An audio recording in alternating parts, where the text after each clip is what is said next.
Assalamu alaikum wa rahmatullahi wa barakatuhu. Wa alaikum assalam wa rahmatullahi wa barakatuh. Bismillahir Rahmanir Rahim. And alhamdulillah wa salatu wa salamu ala rasulihi wa ala alihi wa sahbihi ajma'een wa man tabi'ahum bi ihsani ila yawm ad-din wa ba'd. So we'd like to welcome you all to week 16 and covering the Shafi'i fiqh primer Safinatun Naja, was translated as the Ship of Salvation. And so this is a book that's covering the arkan of Islam, the five pillars. Alhamdulillah. So we're in the section of the Salat, and we've covered last week the Sunan, or the Sunnahs connected to the Salat. And so just as a review, how many Sunnahs are there connected? One, two, three, four. Is it six? We shut up. A little more than six.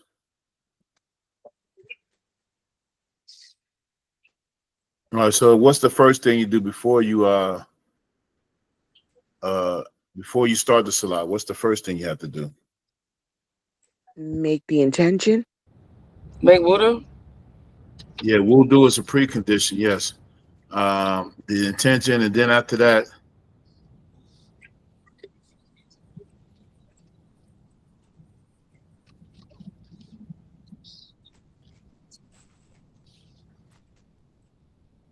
is the standing, right? Oh. Okay, you have to stand up. So the standing is the one position that if you're not able to, do any, like if you have problems sitting and bowing or making prostration, you should at least make sure you stand up as long as there's no things that will prevent you. Right? At least when you do the takbir. So say if you start the prayer and you do have to sit in the chair, you should at least stand for the takbiratul ihram. Right? And then if you go down, you can sit down after that and then stand up for that part. If you're able to, but if you're not able to, then you're exempt from it. And then we recite what is the iftitah?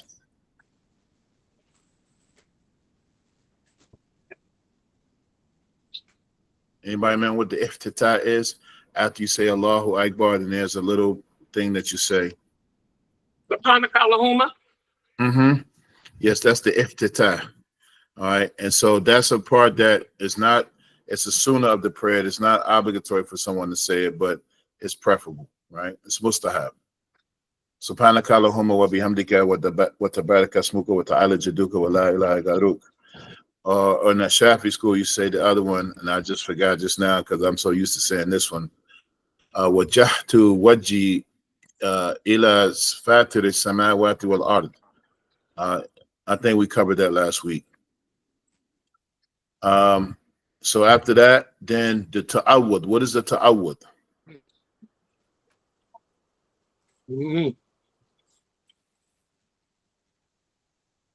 It's the it has to do with a wudu billah and then the basmala.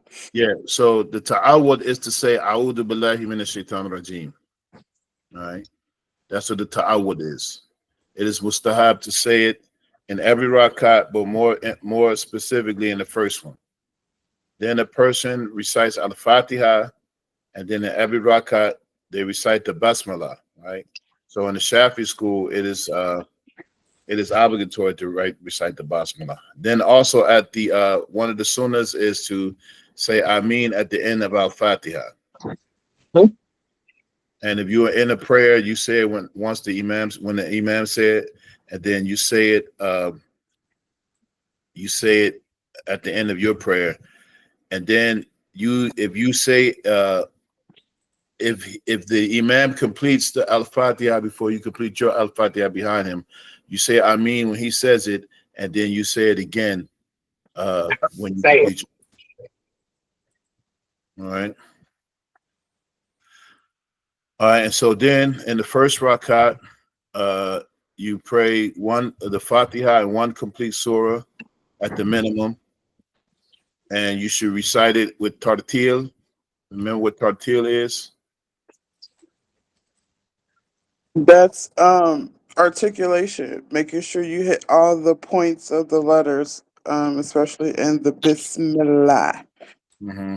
Yes, yes. So tartil is the slow said in a rhythmic fashion, hitting all of the notes, and tajweed is making sure you place the emphasis on those grammatical rules of the Quran. And in the Shafi school, you should recite the Quran in order if possible. So you should recite a longer surah in the first rakat and then a shorter surah in the second rakat. Right. So, and you should recite them in order if you can. So, for instance, if you recite, say, Surah Naja, you wouldn't recite Surah Naja before Naja, right? So you recite it in the chronological order of the Quran. And unless you know the order that it was revealed, that's something different. I don't know how many. I mean, I guess there are some people who know that. Then one makes ruku. They bow from the waist, putting their hands on their knees, and then they say Allahu Akbar. And when they're going down, when they're coming up, i'tidal, which is one of the obligatory things of the salat, coming straight up, standing up, and then as a person is coming up, if they're by themselves, they say as they're rising up, Sami Allahu liman hamida while they're rising, and then when they come to the complete straightening up, Rabbana lakal hamd. And then before one goes again, then there's just a slight rest, make sure your limbs come back to rest. Then you go down to sajda and you say Allahu Akbar. Put your knees down first in the Shafi'i school, then the hands, or if you can't, put your hands down first. There's neither here or there. Your forehead and nose. And also when you make the sajda, you should, when you're bowing, you should make sure that your forehead, there's nothing between your forehead and the ground. So if you have, your khimar on, you just lift it up a little bit. Or brothers have kufis, so that your forehead is actually touching the ground. Somebody had a question? Yes, ma'am. Hmm. So when your head is on the ground, um, are your arms supposed to be bent and you're not, for example, for lack of better terms, your arms should not be on the ground like a camel or a dog? Is Yeah, that no, correct? just your hands on the ground. Um, for your elbows spaced out, and for a woman when she goes to sajda, that she's kind of like in a position where her stomach is touching her knees and the backside is not too up. Um, and the same thing for men, but the elbows are out, right? Feet together. Or for men, their feet is apart, like you in sajda, your feet is apart one span. So the size of a hand, your feet are meeting like this. That's like that. Yeah, but you don't put your forearms on the ground. You're just putting your hands on the ground, and your hands are spaced out a little bit. Kind of at the same width as your shoulders. Just remember the 7 points of wudu in the hadith that will be highlighted for those who make wudu, Sister Miriam. Mm-hmm. 7 points of wudu. What? Yeah, excuse me, You know, says like what is 7 when we points of prostration. yeah, the prostration. I mean, like it'll be like it says the hadith talks about how when you wudu, those parts will be shining. So I just Mm-hmm. yeah. Okay. Good. All right. And so then one sits up in the resting position between the sajda.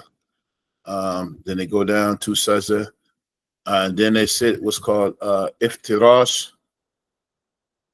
Iftirash is that time in sitting in between the two sajdas.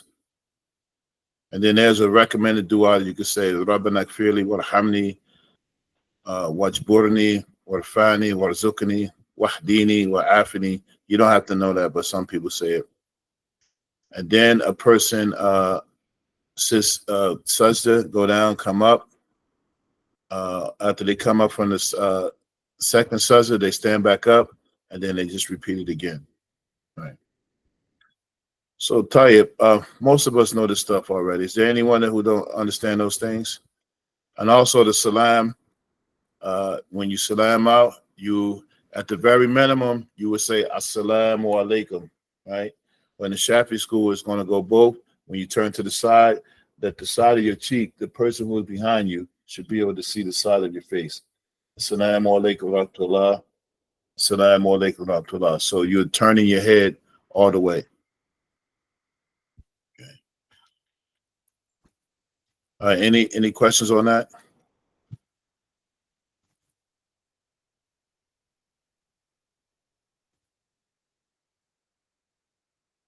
Any questions, or y'all good? No questions. We're No good. questions, Imam. All right, so now today, inshallah, we're going to read through two sections. The section about a little more details about making the intention and a little more details about the takbir. Okay, so let me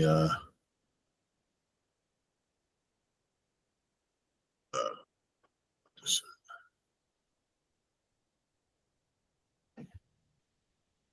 okay.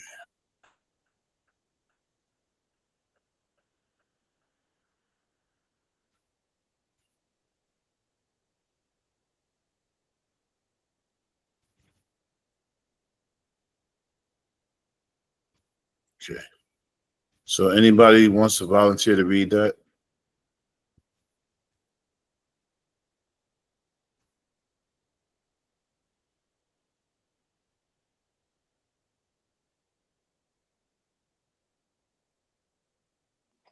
I'll read it. Oh, Oh, Sister Zachary, were you going to read? You can read. no, go ahead. I always read. You get the Mm, blessings, sis. Okay. Bismillah. There are 3 degrees of intention. If the salah is fard, it is compulsory to intend. The act of salah, the intention of performing salah. The actual salah that is being offered, dhuhr or asr, it being fard salah.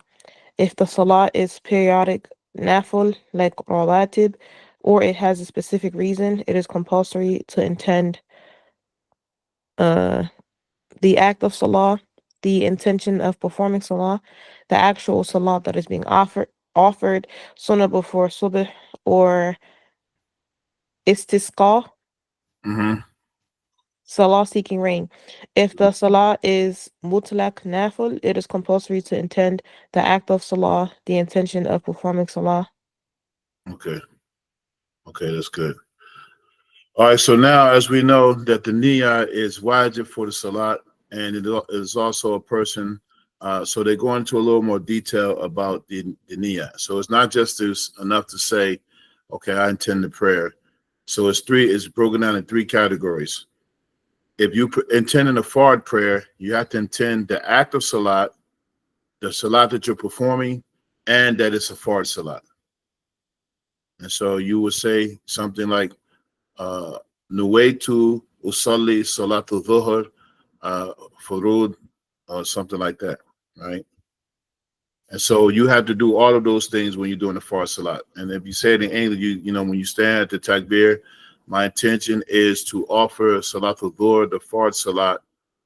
I intend to perform salatul dhuhr, which is a fard salat, you know. And so you intend all 3 of those things at once. So it's not just enough to say you're going to pray. That's, you know, the actual salat and the fard salat, because every obligatory act of worship has to have a niyyah connected with it. And here it's just specifying the niyyah, being really the word, being really deliberate in your intention, right? Then the second category where he says the rawatib. Everybody know what the rawatib is?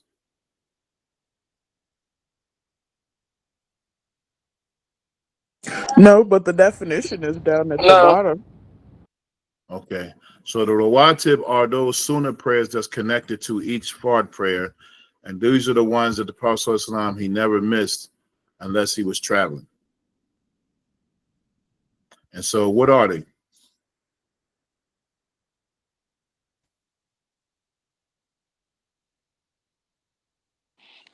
I believe it's 2 before Fajr.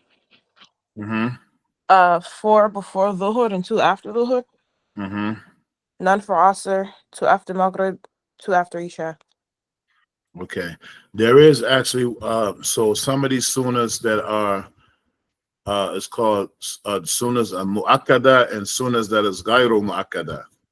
That's another thing with some sunnahs that are mu'akkada that are established, and then some that are not that he didn't do all the time. So for instance, there are 4 rakats before Asr prayer, right? Those are sunnahs that are ghayru mu'akkada, that are other than like regularly established, right? Yeah, so the rawatib are 12. So it's 2 before Fajr, 4 before Dhuhr, 2 after Dhuhr, that's 4, 6, 8. Then 2 after Maghrib, that's 10. And then 2 after Isha. All right, and so there are some other ones that are ghayru mu'akkada. Like for instance, I think there's like 6 that you do between Maghrib and Isha, or something like that, and other ones that are not as that he didn't do all the time, but he did sometimes. Go ahead, you had a question, Lila? Yeah. Is there a reason why there's none after Asr or no? I mean, before or after Asr? There probably is a reason, but I don't know what it is. And so there are no prayers. You know, you all know that there is no prayer after the Salatul Asr prayer, meaning that there is no immediate prayer between Asr and Maghrib.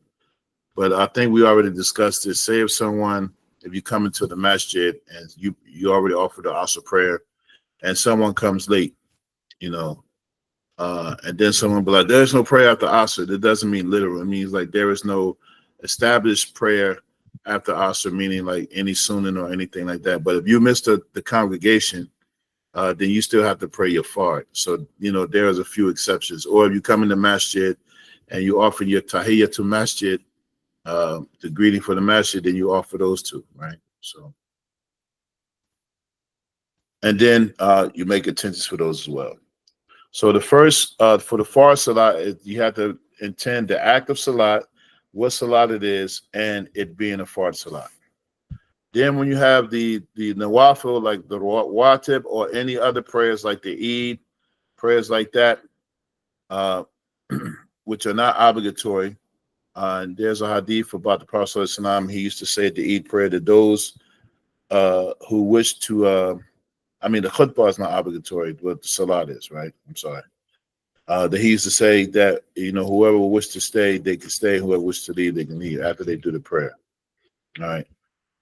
And so then it's a compulsory to make the niyyah for the act of salat itself and the actual salat that is being offered. So Eid prayer comes around, or istiqsa, or the prayer of eclipse. All of those sunnah prayers.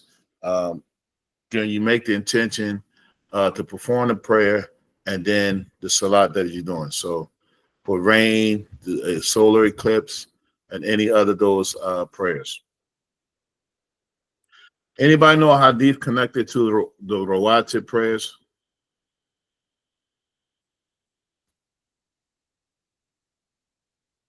No. Okay, you are one of how many people on here? No, not at all. No. Got a whole classroom here. Nobody. No, no.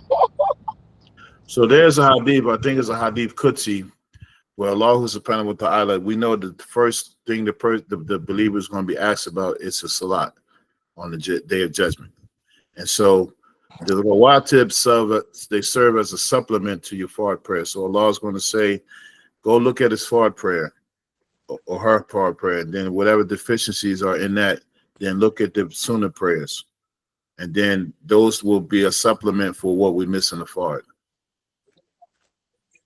So it's very important to try to observe them as much as you can, because they will help you. Whatever, in the fard prayer, we might have not been paying attention. Our focus was somewhere else. We might have forgot our niyyah.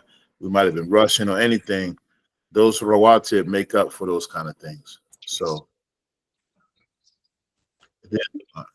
somebody had a question? Go ahead. Yes. about like when to pray the sunnah prayers. Do you start them like once you hear the adhan? Like what's like the window for praying like the sunnah prayers? Yes. The adhan is the indication that the time of the prayer has arrived. So you do them in that time. Yes, Okay. you do them in that time. Okay. And so yeah, I think this is going to discuss it down further. Like you don't do a prayer outside of its time. So you can't intend to basically, all right, I'm not going Dhuhr comes at a certain time. I'm going to do the sunnahs early, so I don't have to be bothered with it later. No, the salat that is connected with, it has to be within that time. Right. And also at the time, like for instance, you can't do 4 rakats for before Dhuhr prayer. You can't do them after Dhuhr prayer. Like you don't have to make those up. You do them with the prescribed time. So you have to do them before Dhuhr prayer, but you can't say, okay, I made the fard prayer and I didn't do the 4 before or the 2 after, so I'm going to do it now. No, you do it within those times. Mm. Okay. And then if there's a salat that is mutlaq nafil, which means that it's absolutely nafil, that there is no time really connected to it, and you only have to mention the act of salat. Right? So you don't have to say, I'm praying the nafil prayer. That's all you have to say, whatever prayer it is, just the intention of performing the act itself, not at the time or anything like that. So what are some of those examples of the nafil prayer?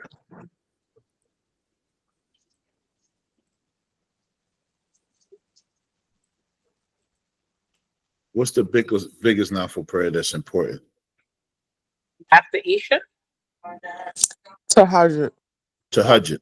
Oh, okay, like that. Tahajjud prayer, yes. So you just have to get up and make the intention of performing salat. So you don't have to say, I'm praying the tahajjud prayer, which is sunnah and stuff like that. And, just the intention of performing the act itself. All right. And so, inshallah, we'll be covering in another part of this book, or I might just have a chart of all of the different kind of sunnah and nawafil prayers, And so some of the righteous predecessors, like Imam Ahmed, it is reported by him that he used to pray 300 rakats a day as a nafil prayer. And then it said he cut it in half when he got older, just because he couldn't really keep it up. So he did 300 nawafil prayer plus his forward prayers. Yes, and sunnahs and the rawatib. Oh my goodness! These people were different. They were different. I don't want to say animal, but different animals. But you know what I mean, right? Yeah. Okay, they were different. They were different breeds, Mm-hmm. And so now this is a question that comes up about bid'ah. Did the Prophet ﷺ ever pray 300 rakats? That you know of? I'm not sure. I mean, have you ever heard of it at all? Anybody? No, I heard that he prayed during the night all night till his ankle swole up. Mm-hmm. Yes, that's true. He never prayed 300 rakats as a nafil prayer, right? Ah. And so Imam Ahmed did it. So wouldn't this be a bid'ah? Yes, but I forgot the Arabic terminology, but it's considered to be a good bid'ah, and there's the hadith that is found in Sahih Muslim that says that anything that is invented, anybody that invents something new into the deen that is of a benefit for the deen, and they act upon it, and whoever acts upon that said act that is of goodness receives the reward without diminishing the reward of those who perform that said act, and vice versa for those that perform the bad acts. Did you just read that off of paper or something? No, I memorized it because I've been fighting with those darn Wahhabis so much about that Juma Mubarak, and that hadith confirms Yeah. why Juma Mubarak is a good bid'ah. So Yeah. I just memorized it. Sahih Yeah. Muslim 1019, y'all, if y'all want to look it up. MashaAllah, alhamdulillah. So I was just mentioning that to say that the Salaf did not understand bid'ah to mean everything the Prophet ﷺ didn't do that we don't do either. Because if that was the case, Imam Ahmed, who was considered the most knowledgeable in the field of hadith, of course he would have known that, right? But he still did those rakats. He didn't understand it to be that, and this is what you hear Wahhabi saying, that if the Prophet Islam didn't do it, then we ain't supposed to do it neither, right? No, but he did. The Prophet Islam said, what I have commanded you to do as much as you can. And what I forbade you from, what I prevented you from doing, that is what you stay away from. So if there's no specific prohibition of it, then it's a go. And we mention this all the time. I don't want to get off topic. That it says a fiqh rule that says al aslu ashya mubaha ibaha, excuse me, that the foundation of things is that they are permissible. So something is a go as long as it doesn't contradict any known rule in Islam. You can do it, and so you don't need a proof to do it. You need a proof to say that you can't do it. Someone has to tell you that it's something that specifically said that you can't do it, right? And so that's another topic. So, and when I come across these people, I usually ask them that. I say, they say, yeah, that's bid'ah. I'm like, yeah, what kind? Then they be stuck. What do you mean, what kind? It's cool. No, it's not all bid'ah. That's not what we understand. That's not what we understand by the word kulu. But that's another discussion. I don't want to get off into that. But that was just a little side point. All right. But those nafil prayers like that, you just need an intention for the act itself. Okay, Sister Mary, you had a question? Yes, ma'am. So when you say when you say what kind of bid'ah, for anyone that doesn't know, I believe there's like 5 types of bid'ah, and maybe the imam can say, but I believe there's 5 types, so that's why the imam said what kind. Okay. Sister Fahima, you had a question?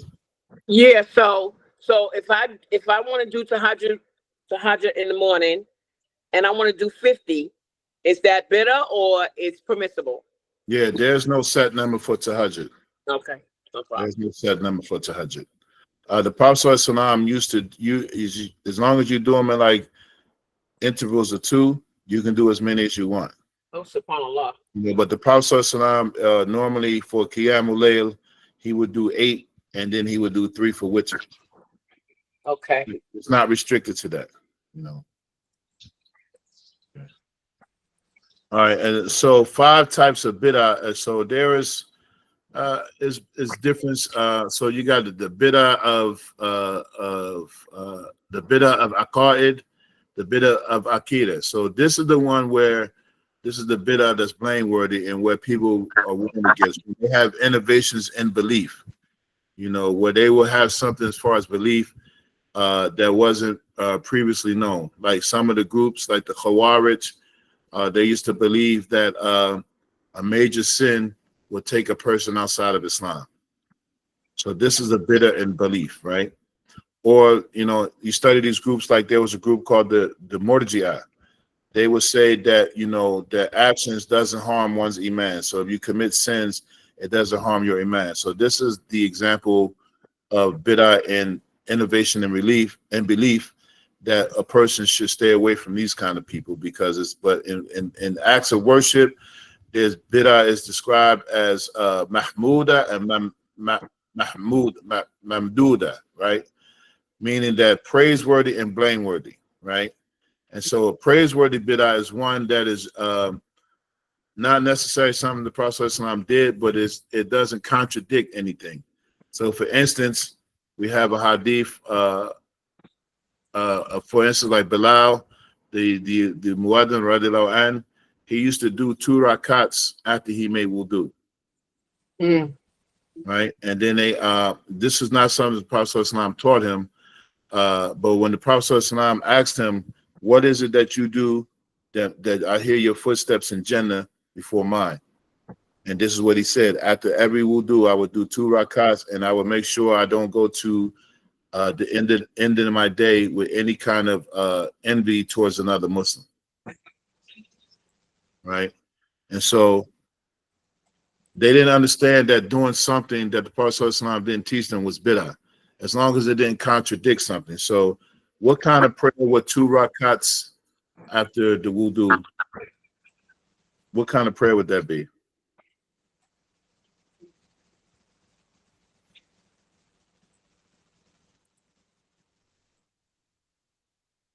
Is it sunnah or is it nafil? I kind of gave you the answer. It's going to be one or the other. That'd be awful. Yeah, it's a nafil prayer. So if someone was to do that, there's no harm in it. It's not something that the Prophet Islam did, but we have what Bilal did it, and of course he understood it to be something that was commendable. Then it's a go. Then you have bid'ah in the dunya and the bid'ah in the deen, right? And so, for instance, in the dunya, all of those innovations, as long as they don't violate any Islamic principle, like the stuff we see with technology and advancements, these are bid'ah in deen, right? I mean, in dunya, right? The dunya and then we have bid'ah in the deen. And so, a blameworthy bid'ah in the deen would be like if you wanted to be extra. Say you wanted to be extra generous with your worship, and I'm going to do a fifth rakat for Salatul Dhuhr. It's better. Yeah, that's something that's reprehensible that you do not do, right? But say if you wanted to, between Dhuhr and Asr, you want to do 20 rakats of nafil prayer.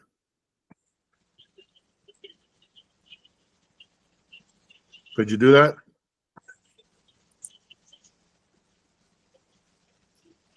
I don't know. Yeah, there's nothing that forbids it, There's nothing that forbids it, right? So Nawafil prayer is. I thought Nawafil prayer was only. Oh, that's witter. Was only after Isha. Okay, I'm confused. No, witr in the Shafi'i school is wajib. You have to perform that one. Yeah. That's not a nafil prayer. And you perform it when? After Isha? Yes. And you have. Can you tell me what makes it wajib? What makes it wajib? Right. Yes. Yeah, because the Prophet ﷺ never left it off. Oh, I didn't know. Yeah, and I think it's a hadith that he mentions it specifically. I don't come to mind right now. So that's obligatory. Yes. Okay. Yeah. All right, and what else? That's basically it. I don't know if it's 5. It's about 5 categories. I don't know if I covered them all, but all right. Any other questions? Wow. And then also bid'ah is also it is categorized the same way as the 5 rulings of the Sunnah. What are those 5 rulings in Islam? What in Islamic law? When we're talking about fiqh, what are those 5 rulings? Wajib, mustahab, Mandub. makruh, and haram. And haram, yeah. Okay, so you have wajib, fard. They kind of interchangeable, but in the Shafi'i school we just use the term wajib. Mustahab or mandub, recommended. Yeah. Mubah, something that is neutral or just allowed. Makruh, something that is disliked, and haram. And so in between these 5 rulings, every kind of act of worship is going to fall under these 5 rulings. And so some scholars have classified bid'ah as the same way. Some bid'ahs are going to be wajib, some are going to be recommended, some are going to be allowed, right? Some are going to be disliked, and some are going to be haram. Right? So for instance, which one of the bid'ahs that became wajib?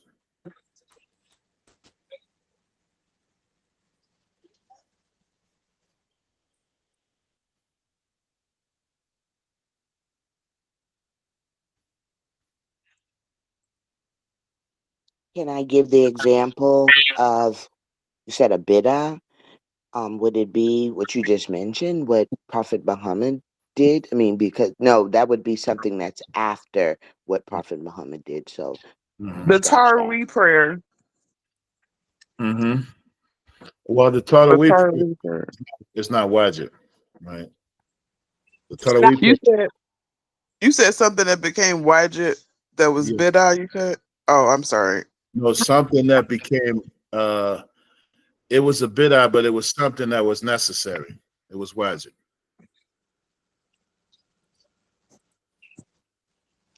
When you I'm read the not Quran, certain, ma'am. when you read the Quran, how do you read the Quran?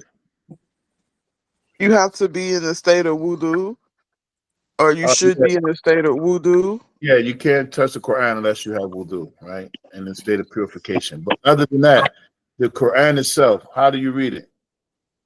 We could read it in Arabic. Yeah, you read it in Arabic, but how? In what form do you read From right to left. it? Yeah, I'll give you every answer. Yeah, right to left in Arabic, purification. But what is the actual tool that you use to read it? Oh, the book, the It's a Musaf. book. Yeah, it's a mushaf. It's a book. During the time of the Prophet ﷺ, they didn't read the Quran from a mushaf. Right. It was from memory. And so what happened when what happened? How did it become in a book form? The Sahabas put it During the together. time of the Khalifa of Abu Bakr, radiallahu anhum, what's his name, Zubair, and some other people suggested that they compiled the Quran together. There was the Prophet's wife, sallallahu alaihi wasallam, Hafisa radiallahu anha.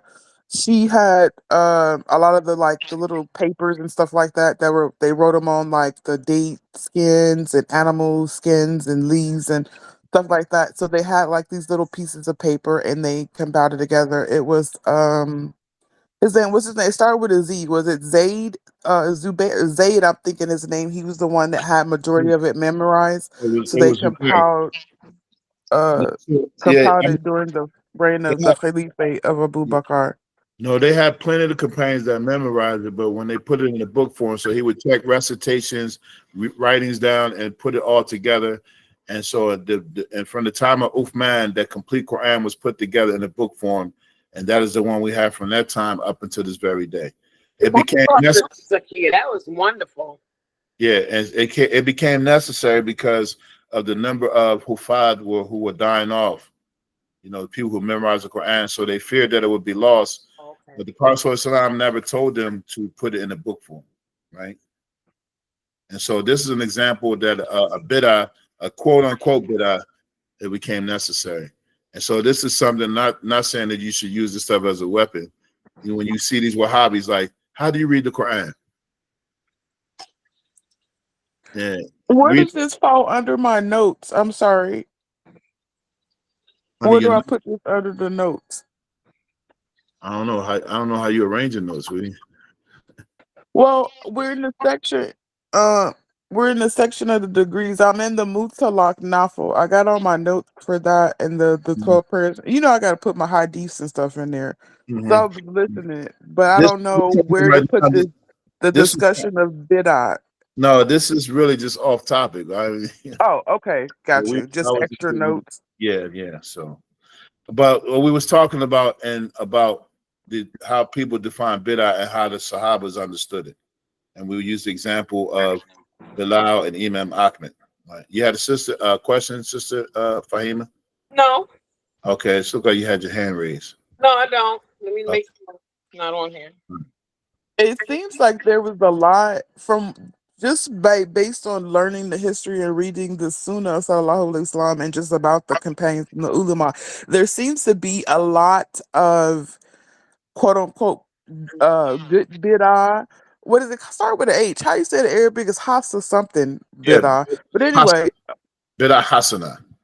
bid'ah hasana. Okay.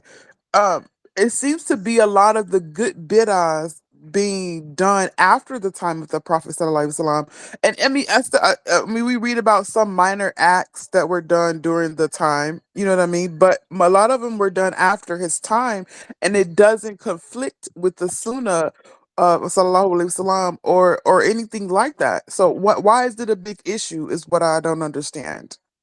Just because people who uh you know what I mean, groups who take directly from the text and not following what's been passed down. That's a problem with a Okay. warped understanding, you know. So So basically, they're taking everything literal that's written down, but not knowing things that were written down by various people. So you're still following people. uh, Yeah, okay, that's a rabbit hole. So then, there's another thing, just maybe that because of them trying to preserve of not falling into bid'ah, that they avoid some of these things, but at the same time, they've left the tradition of how bid'ah was understood, or taking words literal, because the hadith that says "kulu bid'atin dolala," every single innovation is misguidance. So they take the literal word "kulu," meaning every, but "kulu" doesn't mean every and all the time, right? Allah subhanahu wa ta'ala uses kulu in the Quran. Oh, actually, he uses kula, with the fatah at the end. Actually, in the Quran, and when he uses that, he was talking about how he was going to destroy the Thamu. He mentioned the Kula. If you pay attention, it's when he talks about the odd people destroying them and the Thamu. He didn't destroy everything. He didn't destroy the trees and the earth when he said he destroyed everything. When he talked about wiping out the Thamu people in the mountains, you know what I'm saying. So I think that this has to do a lot with just common sense ain't being common, and people would rather follow the masses that look and sound great, that's more popular, than to just stand out and use logical common sense, is what it seems like. That's it. Okay. All right. Let's get to the rest of this, inshallah. All right. Any questions on that? No, ma'am. Okay. Um, But somebody said something. I said no. Okay. All right. So the next section is basically on the conditions of the takbiratul ihram, or the takbir at-tahrim. There are 16. Anybody wants to read that? I'll read. Bismillah. The conditions of takbirat al-ihram are 16. That one, that it is pronounced while standing in the fard salah, that it be in Arabic, that it be with the word Allahu, that it be with the word Akbar. The sequence between these two words, Allahu Akbar, is followed. Not to lengthen the hamza of the word Allah. I'm gonna have to have you explain that. I am. Not to lengthen the letter of Ba of Akbar, not to double the letter of Ba, not to add a wow, sakin, or mutaharik between these two words, not to add a wow before the word Allah, not to pause for a long or short while between these two words, to hear oneself uttering its entire letters, entering the time of Salah, for it to occur while facing towards the Qibla, not to change even a single letter, to delay the takbir of the Mamun follower till after the takbir of the Imam. Okay. Good. All right. So let's go over these quickly, and then will the class be over. So the conditions of the takbir at-tahrim, or takbiratul ihram, meaning that once the takbir is done, the salah commences, and everything else ceases, and just to focus on the prayer. So the first one is that it's pronounced while standing the far salat. So you can't come, even if you're sitting down in the far salat, you should stand up with the takbir, unless you just absolutely can't stand for a person. But if a person who can stand and might not be able to make ruku or sajda, they should at least stand and they say the takbir. And we know how you do the takbir: your palms facing out, with the top of your fingers at the bottom of your earlobes, and bring your hands all the way up. Allahu Akbar. And the second one is that it's Arabic. You don't say God is great. You say Arabic, you know, Allahu Akbar. Number 3 and 4, they go together. Allahu Akbar. Allahu Akbar. And so where Allah is a shadda, Allahu Akbar. And so the number 3, 4, and 5 is kind of go together. That there's a sequence between these two words as follow. So you don't say Allah Akbar or Allahu Akbar. No pause in between that. Allahu Akbar. They go together. All right. Number 6, not to lengthen the hamza of the word Allah, So the Hamza is the first, it's like an aleph on Allah's name. So you don't say Allahu Akbar, because then the meaning changes. If you say Allahu Akbar, it's asking a question like, is Allah the greatest? Instead of Allahu Akbar. You hear the difference? Yes. So you don't say Allahu Akbar. So making sure you're putting the emphasis where it's supposed to go, and it's going to be on that that standing aleph. When you see in Allah's name, Aleph Lam Lam Ha, right? Allahu Akbar. I see that all the time in the masjid. So they've been doing it wrong this whole time, because I know a lot of times when they get ready to call the down, they do the Allah. That's what they do. They hold it like that. So that's not right. No, on Is that that what you're saying? no, in the adhan, the elongation is on that. Okay. Allahu Akbar, Allahu Akbar. It's just a little longer than usual because they're singing the adhan or putting a melody to it, but it's still pronouncing it right. So they just can't be like Allahu Akbar. Oh, okay. I got it. No, so if they put in the emphasis on where that standing aleph is, Allahu Akbar, Allahu Akbar. And some people, they get a little creative with the adhan, which they shouldn't, because there's a hadith, and I think I can't remember, it was Ibn Abbas, radiallahu anhu, or one of the companions, where they said to a man that they hated him for Allah, and they asked him why. The man said, why? He said, because he sings the adhan. I had to find that narration, but it's something like that. And so 3, 4, and 5 to go together. Allahu Akbar is in sequence and it's together. Not to lengthen the Hamza. So there's no Allahu Akbar or any Allahu Akbar or none of that. Allahu Akbar. All right, that's the meaning of not to lengthen the Hamza, because it changes the meaning to Allah is great. And Allahu Akbar is a shortened for something else. Anybody know?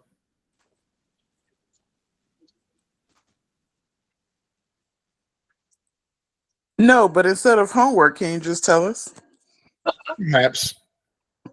It depends. Why it gotta be so difficult today, man? No, man, because y'all be, no.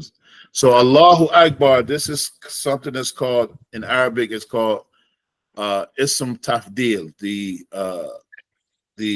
noun of comparison. So Allahu Akbar is shortened for Allahu Akbar min kulli shay. That Allah is greater than everything. Right? But you shorten it to Allahu Akbar. And even knowing that, you don't say, You said kulli shay? Yeah, Allahu Akbar min kulli shay. And ism takdil, right? The Ism T-A, Yeah, the it's T-A-K-D-E-L. You want me to put I that know in? how to spell ism. The ism, you said ism like name, right? Ism. It's tafdil. Taf. Oh, T-A-F. It's a T. dog. Is Yeah, it a dal, or is it the dal or the dal? it's a dog. Dod? Yeah. Oh, okay. Dil. Okay, got it. And And so ism, you said the name, right? yeah. Like from the name. Okay. So for instance, if you say in Arabic, if you say Ukhti Zakaria tawilatun wa ukhti Fahima atwalu minha. So you would say Sister Zakaria is tall, but Sister Fahima is taller than her. So when you're comparing two things, right? So that's the format. So and when you say the takbir, you don't say Allahu Akbar min kulli shay, even though that's the extended meaning. You say Allahu Akbar. All right. Is that clear? That's clear. Okay. Not to lifting the letter of Akbar. All right, so it's not Allahu Akbar. Not to double the ba. Allahu Ak, Ak, Akbar. I don't even know if you can do that. But they just putting all these intricacies together. So remember, we said the goal of fiqh is to cover the possibilities as well as what's already known. Yes.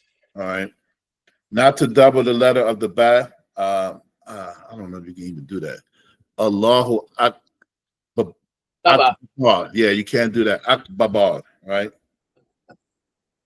Not all right. Not to Sound like a cockalock. Huh? That sounds like you just did the cockalock, the echo. You know how we have to do it in class. That's the cockalock. Yeah. So you can't do it there. Not to add a wild sakin or a mutaharrik between these two words. So that means. Can you explain that? What is a mutaharrik? I know what the sakin is, but I don't know what that is. Okay, mutaharrik is to have a sound continuous between those. So you wouldn't say Allahu Akbar, or you wouldn't say Allahu. So that's like the wild sakin.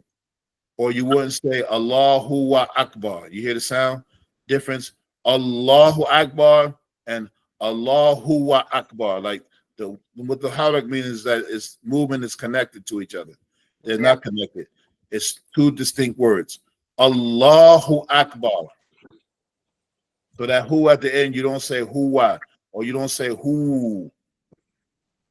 But those are changing the meanings, all right? Number 10. Wait, so you saying the dhamma that's on the hat we don't say? No, but you're not just adding a wild sack into it. So you might hear somebody say Allahu. That's the wild sacking. You don't do that. Oh yeah, that's the elongation of the dhamma with the wild. Okay, I got you now. So okay, it's not Allahu Akbar, and it's not Allahu Akbar, because that would be mutahara, connecting it like that. It's Allahu Akbar, or you can extend it on the Allahu Akbar. That's the only extension in there. Okay, then the other one is not to add a wow before the word Allah. You don't say Wallahu Akbar. Wallahu Akbar. You don't say that. Number 11 is not to pause for a long or short while between these two words. So they're in sequence, as we said earlier. Allahu Akbar. So it's not no Allahu Akbar. Allahu Akbar. All right. Also, to hear oneself uttering its entire letters, so you should be able to hear the sounds. Allahu Akbar. And so if you're behind somebody, whether they saying it wrong or not, that would be on them. But as long as you can hear, like if you're doing a silent prayer, Allahu Akbar. Right. Also, the takbir is the entering of the time of the salat. So you don't say, okay, I'm going to do the takbir from home, and then when I get there, I'm going to just join the prayer or anything like that. You never know what people be if they don't know. But this is the beauty of fiqh, is covering all the bases just in case if somebody does something. The scholars have went over these kind of things. So the takbir takes place entering the time of the salat, right? For it to occur while facing towards the qibla, so you face the qibla when you're doing the takbir. Not to change even a single letter, so that emphasizes it again. Basically, Allahu Akbar. And you might hear the Allah extended a little bit, but that's the only place where there's any really kind of like different. And this last one is to delay the takbir of the ma'mum, the one who prays behind the imam, till after the takbir of the imam. So you don't say it at the same time as the imam. After he says Allahu Akbar, then you say Allahu Akbar. if it's an out loud prayer, you know, in the Shafi'i school, we say the takbir out loud. Other schools, they don't say it out loud, except for the. But we all agree in 4 schools that you say it out loud at the first takbir. All right. Screensaver displaying. Press any key to dismiss. Say it again. Subtitles. That's my TV bugging out in here talking to itself. Okay. I wanted to know where can I get a audio copy of the Fatiha said correctly. Okay, I'll send you one. I'll send you one. Inshallah. Assalamu alaikum. Yeah, Yeah. it's going to be slow. All right. So any issues on this takbir, tahrim? So how did they come up with all of this? Is there a hadith on? Oh, sorry, Dr. Cut. Is there a hadith on when you were saying about how the Allahu min kulli shay? That's what we're really saying when we say Allahu Akbar? Is No, there a hadith about that? that's just a construct of the Arabic language. Okay. Yeah. So when you learn Arabic, so this form is called it's the 4th form is called af'ala, right? And it just means comparison. So Allah compared to everything else, everything. Min kulli shay, He is greater than it, right? So that's just the structure of Arabic when you learn grammar and the forms of verbs. There's no hadith on it that I know of. Thank you. Yeah. All right, but how did they learn all of this stuff, like these details?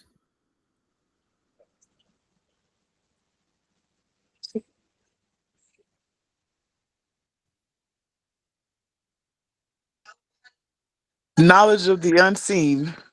No, not to the sea. I No. didn't. Allah, I don't know. Love for the Prophet ﷺ. They loved him so much that they watched everything that he did, even down to how he did these things in prayer. Okay. No, so they were paying attention to the Prophet ﷺ, you know, the words that came out of his mouth, how he moved, how his beard was moving and recited, how he reacted to certain verses. I mean, they watched him like a hawk, out of love and emulating him. So that's how we come up with all of these different things. So one companion might have seen one thing, another might have seen the other thing, and then they collect these reports, and that's how you have the beauty of Islam and the fiqh wise and worship staying together, even with all these varying reports. So in one school it might be one thing, another school might be another thing, but it's still all connected. So they would listen closely how he said, like they remembered. When they heard him Salam lead the Salat, Allahu Akbar. And that's been passed down. So there's a prophetic thing connected to this every time we're reciting it, and the perfection of the prayer, you know, that people preserve this for generations, you know. And that I mean, that's the beauty of it. You know, they remember all of these little details to how he moved his finger in the salat, how he sat, how he turned, you know, what did he do after the salat? You know, some things they asked them, some things they watched them. And it was all based on them being grateful for Allah subhanahu wa ta'ala sending the Prophet ﷺ to them. So this prayer is based on love. You know, so we appreciate all these little things. Even when we see people doing prayers different from ours, or these little subtleties, how they preserve that as well. You know, because for instance, if we all can see an incident happen, and all of us can have, how many people here? 5 of us, and all of us could have probably a different report of what we saw. Right? Yes. It doesn't mean only one person is wrong and only one person is right. They're all right because you know what you saw. You know what your senses told you. This is the same thing with the Sahaba. They know what they saw. They reported it. And because there was a different report, that doesn't mean there's a conflict. It's actually more of a unity. And this kind of thing is what, with the 4 madhahib, is what kept Islam together. I mean, we know it's Allah's kind of God is the one that preserved it, but I mean, where you can worship in these different variations, and there's not a lot of falling out, right? So that's the beauty of fiqh. All right, Tayyip. So we just remember those for next week, and then we'll continue. So any questions before we conclude? No. No, amen. Okay, Just, just one more. So you said the Allahu Akbar is the ism tafdil to Allahu min kulli shay. So the part that's akbaru min, that part. So that's not mentioned there, but it's implied. So Arabic is a language that there are things that are implied in the structure of the language that is not said. So when you learn Arabic, there are things that's called like you drop off something, but the meaning is still there. I can't really explain it. We have to be in the Arabic class, but so it's the extended meaning is Allahu Akbar min kulli shay. Because Allahu Akbar, when you that form of the word Akbar or any word that's on that form is compared to something else. So Allahu Akbar is really not a complete sentence. Just the same way the Bismillahir Rahmanir Rahim is not a complete sentence, right? But implied in it is something else. So so the term Allahu Akbar is not ism tafdil, but in the structure in the Arabic language, the Akbar part, the Akbaru min. So Akbar is the ism tafdil. Yes. Okay. But it's Akbar is not by itself, it's connected with men. The form of that word, like if you say Aktaru min, more than anybody else. Like Aktar means kathir. If you say Aktaru min or any word that you put in there, it means you're comparing something to something else. That if you say Aktaru min, this person has more than this. Like what ayah I'm trying to think of it. There's an ayah where Allah says about he's gracious to mankind. Wa aktaru nas ma ya'kilun, right? But most of the people do not understand. Or most of the people won't believe, right? Right. But that form, all right. That's for Arabic lesson, inshallah. Well, maybe you should teach Arabic. I'm learning. I'm trying to get everything together. I'm slowly but surely learning. I'm thinking of doing a course, but I mean, it would have to be because I really wouldn't want to do transliteration. But I want to do a course where we're just doing a breakdown of maybe the last source of the Quran just to have meaning. I'm doing one with one student I have in person and another brother. It's kind of the same thing, but if we do it online, really just looking at the grammatical structure of the verses of the Quran, or at least the last juz. So when we're reciting them, these meanings are popping up. But if you do the grammatical structure, how are you going to do grammatical structure and we don't know the grammar? Exactly. That's what I'm saying. But I would be able to do it using transliteration. But I really don't want to use transliteration. Me, but I want a class, an Arabic class. Yeah, I would really like that too. Because I study with various different teachers, and everybody teach differently, and I find that your people tend to teach you you tend to gather a little bit more information, a little bit easier with your own people Yeah, teaching you. You know what I mean? to me, you're right. Okay. That's the most nicest way I can put it. Okay. Yeah, I got it. Inshallah, we'll try to format something because when we finish this book, I was thinking about going back to the Jawhar at-Tawheed. I didn't get that book. No, I got that book after you mentioned it last time when you were talking about doing it again. we already got like 14 videos up of it already, but I want to start over again and try to complete it, inshallah. I think you sent it to me, Sister Saki. I'm going to start. I probably did because he did send out the PDF, but I bought the hard copy. You know me, I got to have my real books eventually. What's the name of the book? Let me write it down. It's called the Jawhar at-Tawheed, the Jewels of Divine Oneness. The Jewels of Divine. Okay. Divine Oneness. Jawhar at-Tawheed. All right. All right, so Jawhar means like the gems or jewels, and Tawheed means the jewels of Tawheed. Okay. I want that. All right. Like I said, we did cover like 14 videos. I think we got almost halfway up to the book, but I want to do it again from the beginning and complete it, inshallah. But that's something down the pike. But right now, inshallah, we're going to get through this and make dua for Allah to give us tawfiq to continue, inshallah. And so we'll continue next week. I appreciate you all joining us this morning. And I'm a little over the time. I'm really trying to keep it within the hour. So inshallah, we ask Allah to forgive us, increase us in knowledge and righteous actions. ربنا تقبل منا إنك أنت السميع العليم ربنا لا تزغ قلوبنا بعد إذ هديتنا وهب لنا من لدنك رحمة إنك أنت الوهاب ربنا لا تزغ قلوبنا. I just said that, excuse me. ربنا أتمم لنا نورنا واغفر لنا إنك على كل شيء قدير سبحان ربك رب العزة عما يصفون والسلام على المرسلين والحمد لله رب العالمين. الفاتحة.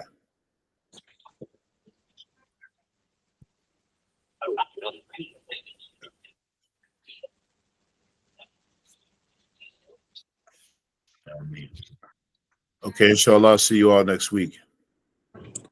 Thank you. Assalamu alaikum wa rahmatullahi wa barakatuh. Jazakallah khair. Shakira for sending me the information about class today. I appreciate that. Alhamdulillah, sis, always. Okay, assalamu alaikum. Wa alaikum assalam. Wa alaikum assalam wa rahmatullahi wa barakatuh.